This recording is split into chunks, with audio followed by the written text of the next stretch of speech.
Hello everyone, my name is Keith Momakuchu. So I've been getting a lot of questions from many people who want to understand and get started investing in REITs. So in this short video, I'm quickly going to break down what REITs are and how you can stand to benefit. And at the end of this video, I'm going to quickly show you a scenario where we check how much you could have made in dividend earnings.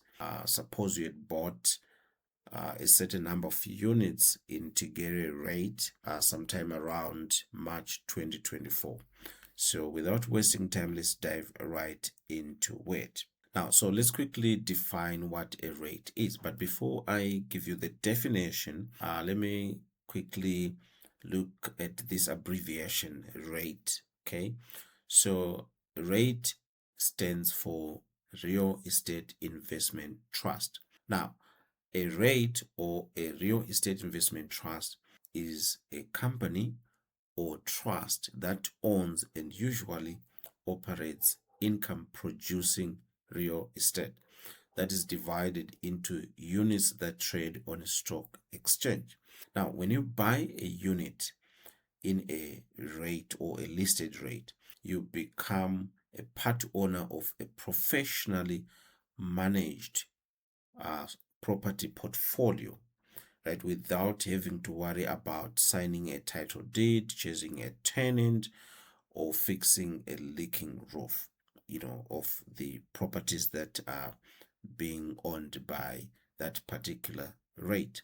So basically, a REIT lets you own a slice of income producing real estate.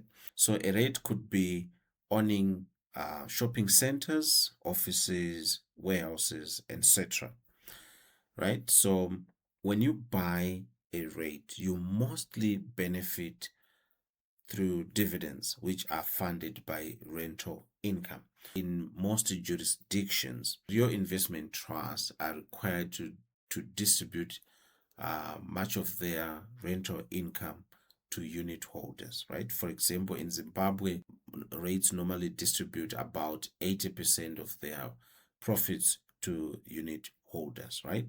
So in Zimbabwe, by mid 2026, we had 4 listed REITs in 2 of our prominent stock exchanges. So on the Zimbabwe Stock Exchange, which is denominated in local currency, we have the Tigere rate and the Revitas rate.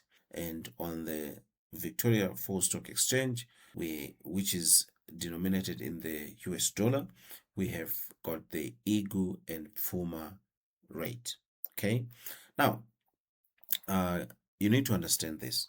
Mostly people who invest in REITs, they are looking for stable or regular income. Okay, when you invest in a REIT, it's like you're buying a property indirectly. Okay, you are owning a property indirectly. Okay, so and properties, over time, they are good for capital preservation. So mostly people who buy properties, they're not looking for quick capital gains. They are looking to preserve their wealth. They are looking to beat inflation, and so it's good for capital preservation. So if you want to invest in REIT, you need to understand that the main benefit you are going to enjoy are dividends, not quick capital gains. If you're looking for you jump in share price appreciation, then REITs are not for you.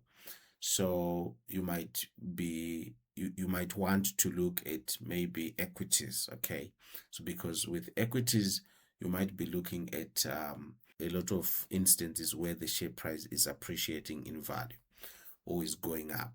But when we compare equities and REITs, we see that with equities, we are looking mostly at capital appreciation. And with properties or REITs, we are looking at capital preservation. So, and with properties, obviously, you have regular income. For example, the Tigere rate pays dividends quarterly. So, which means every quarter you get something coming your way in dividends if you become a unit holder in Tigere REIT. Now, let's now quickly look at the scenario that I've come up with so that you understand what is going on here. Okay, because there's so much noise out there, in social media streets about rates. Some people, they portray rates as a way to instantly make more money, things like that. So I just want you to, fully understand the dynamics and fully understand what is involved so that you don't make an uninformed decision. Okay, you need to know what is involved, and historically what has been the dividend payouts like, something like that. So here, what I've done is I've gone to the I've picked the share price. Is it 1 March 2024 for Tigere rate? So it was about around 600 RTGS. Okay, that's local currency. So you can see here, and I've also managed to pick the official exchange rate at that time, which was 15,098. Okay, and here I've also managed to say, okay, suppose at that time you had a 100 US dollar bill that you wanted to use to buy units in Tigere rate. So if we had exchanged the 100 US dollar bill at the prevailing exchange rate at that time, that could translate into 1,509,803.68 cents RTGS, right? And that would buy you 2,516 units in Tigere rate. Okay, so that, suppose you didn't buy any additional units in Tigere rate. So how much would you have made to debt? I mean, in terms of dividend income, right?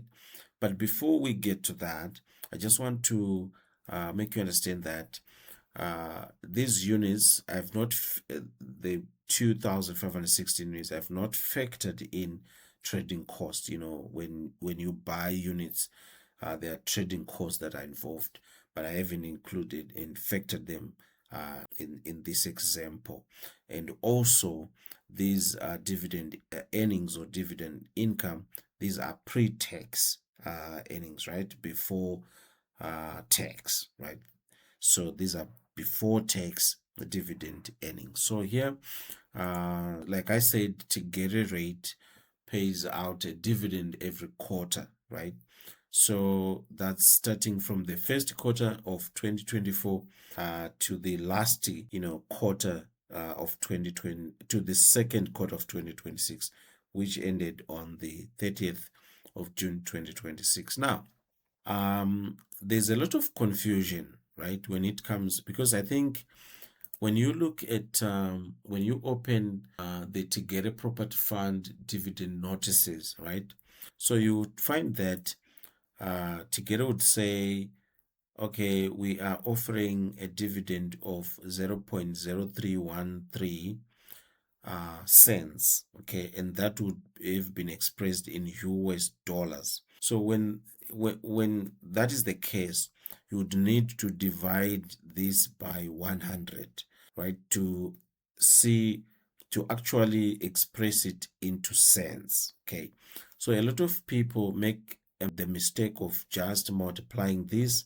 by a certain number of units, and then say, okay, so this is what I'm gonna make. For example, here, if you come here and say, okay, let me multiply this by this by the units here, you can say, okay, so it means I would have gotten about 78 $76, which is untrue, because at the end of the day you need to divide this number by 100, because that's in cents. Okay, so if you divide that by 100, then you get 78 cents. So what that essentially means is that at this level of units, which means at 2,516 units, at a dividend per quarter of this much, you would get 78 cents. Okay, so the second quarter of 2024,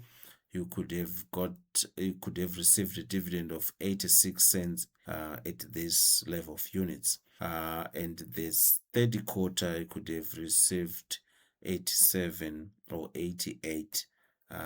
These are pre-tax. Okay, obviously they would have to charge tax on this one, so actually the amounts that you receive would be less tax. So basically what we're saying is, for the year of 2024, you would have received pre-tax dividend income of about $3.62. Suppose you had bought 2,516 units integrated rate. So by the end of 2025, that's the in the year 2025, you'd have received a dividend of $4.77 if you had bought units worth 2,516.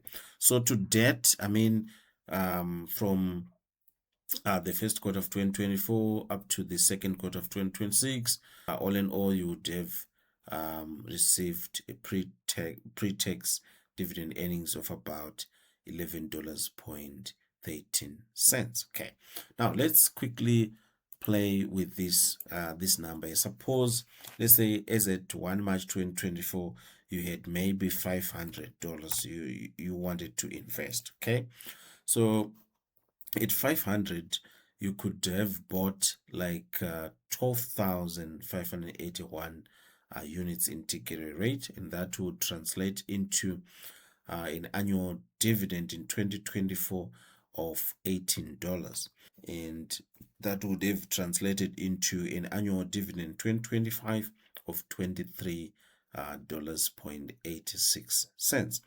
All in all, from the first quarter of 2024 to the second quarter of 2026, you would have made pre-tax dividend earnings of $55.64. Now let's go to, let's say you had 1,000 at that time in 2024, how much you could have made in dividends. So here we can say, here you could have made an annual dividend 2024 of $36, and an annual dividend 2025 of $47. All in all, until to date, to the second quarter of 2026, you could have made just 111.281 in pre-tax dividend earnings.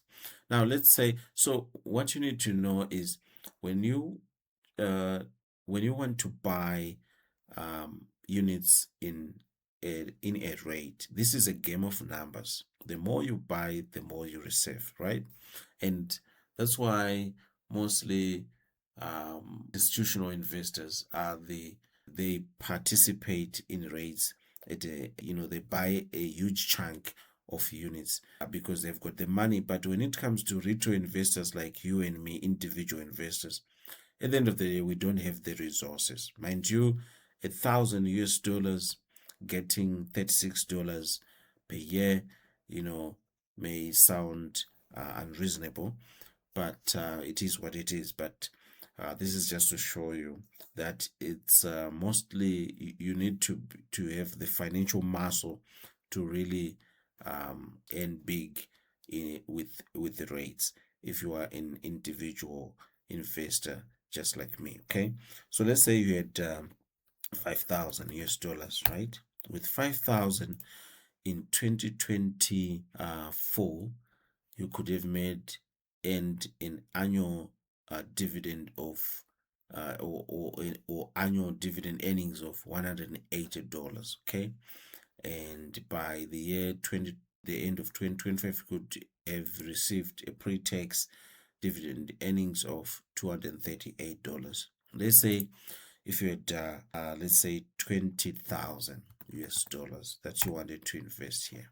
Okay, so 20,000 US dollars here, you could have bought like 503 503,259. Okay, and that would translate into and that would have translated into an annual dividend in 2024 of 723, and in 2025 of about 954. Okay, so let's say you had 50,000 that you wanted to invest. Maybe you're an institutional investor.